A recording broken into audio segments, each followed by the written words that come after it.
दोस्तों, पेश है आज की एक नई कहानी आपके सामने। सैम अपनी माँ रोजी से बहुत प्यार करता था। सैम बीटेक कर रहा था। यह उसका यूनिवर्सिटी में अंतिम साल था।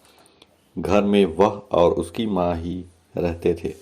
उसके पिता की मृत्यु काफ़ी पहले ही हो चुकी थी, लेकिन रोजी ने उसे पिता की कमी नहीं होने दी। उसके बड़े होने से लेकर उसकी पढ़ाई लिखाई और उसकी ज़रूरतें पूरी करने की जिम्मेदारी रोजी ने संभाल रखी थी।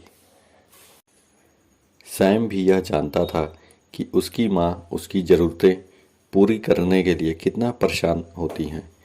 वह उसके पिता की कमी उसको कभी नहीं खलने देती हैं। सैम जब भी चर्च जाता तो वह हमेशा अपने गार्ड से यही प्रार्थना करता कि जल्दी से बीटेक करते ही उसकी नौकरी लग जाए और वह अपनी माँ को खुश रख सके। वह बरसात का दिन था जब यूनिवर्सिटी से उसके बैच के लोग पिकनिक पर गए थे। उस पिकनिक पर एक लड़की नेहा भी अपने कॉलेज मेट्स के साथ आई हुई थी। पिकनिक स्पॉट बहुत ही खूबसूरत था। उस समय पिकनिक स्पॉट पर कॉलेज और यूनिवर्सिटी से आए हुए लड़कों की ही भीड़ इकट्ठी थी। अधिकतर लड़के लड़कियां लंच करने के पहले वहां गिरने वाले ऊंचे झरने और बहने वाले जलधारा में नहाने का आनंद उठाने लगे। अचानक से तेज आवाज़ों के साथ चीख चिल्लाहटों का दौर शुरू हो गया। बचाओ बचाओ! सभी उसी ओर दौड़ पड़े जिधर से आवाज़ें आ रही थीं। वहां दो लड़कियां पानी की तेज धारा में बहती जा रही थीं। किसी को कुछ समझ में नहीं आ रहा था।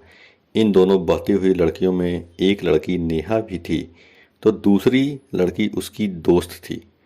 सबको लग गया था कि ये लड़कियां तो अब अपनी जान से गईं। तभी पानी में छपाक की आवाज़ के साथ किसी के कूदने की आवाज़ आई। सैम पानी में दूसरे लड़कों के कपड़ों को अपनी कमर में बांधकर पानी में उन लड़कियों को बचाने के लिए कूद पड़ा था।